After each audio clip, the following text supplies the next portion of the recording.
including commitments by the Palestinian Authorities. President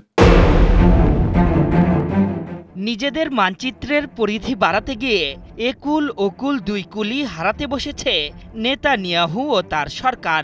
একদিকে গাজার দখলদারিত্ব নিশ্চিত করতে পারেনি প্রতিরোধ যোদ্ধাদের বীরত্বে, অন্যদিকে একের পর এক দেশ ফিলিস্তিনি স্বাধীন দেশ হিসেবে স্বীকৃতি দেওয়ার ঘোষণা দিচ্ছে।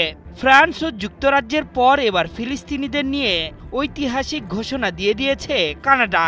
অন্যদিকে ইসরায়েলের সাথে সব ধরনের বাণিজ্য চুক্তি স্থগিত এবং নেতানিয়াহু সরকারের মন্ত্রীদের ওপর নিষেধাজ্ঞা আরোপ করতে ইইউকে আহ্বান জানিয়েছে ইউরোপীয় পার্লামেন্টের আইন প্রণেতারা। নির্যাতিত ফিলিস্তিনিদের রাষ্ট্র হিসেবে স্বীকৃতি দেওয়ার দাবি ক্রমশই জোরালো হচ্ছে।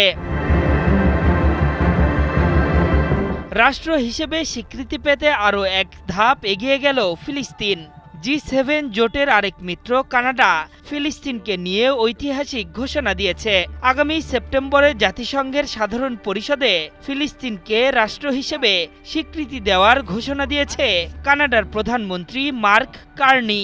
কাতার ভিত্তিক সংবাদ মাধ্যম আল জাজিরা জানিয়েছে, দুই রাষ্ট্রভিত্তিক সমাধান নিয়ে আলোচনার মাধ্যমে শান্তি চুক্তি কার্যকর হওয়ার আশা করেছিল অটোয়া, কিন্তু এখন আর সেই পথে এগোনো সম্ভব নয়।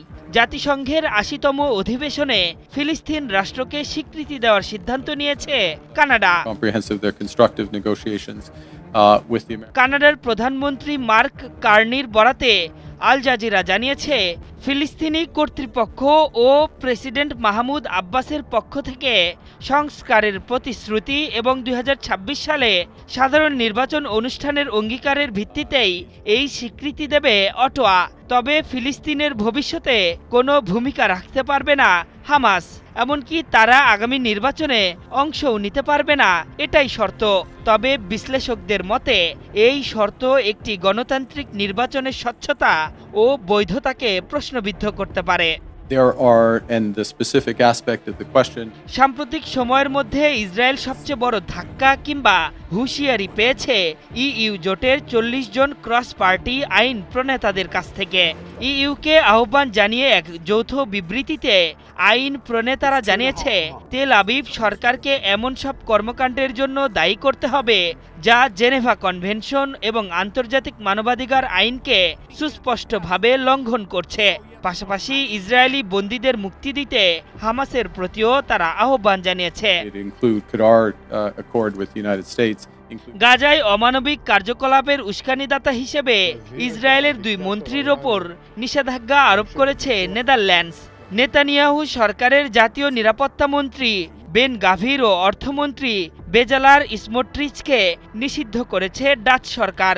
যুদ্ধের উস্কানিদাতা ও স্বেচ্ছায় অভিবাসনের পথ বেছে নিতে গাজাবাসীকে বাধ্য করার অভিযোগে অতি ডানপন্থী দুই মন্ত্রীর বিরুদ্ধে এমন সিদ্ধান্ত নিয়েছে দেশটি।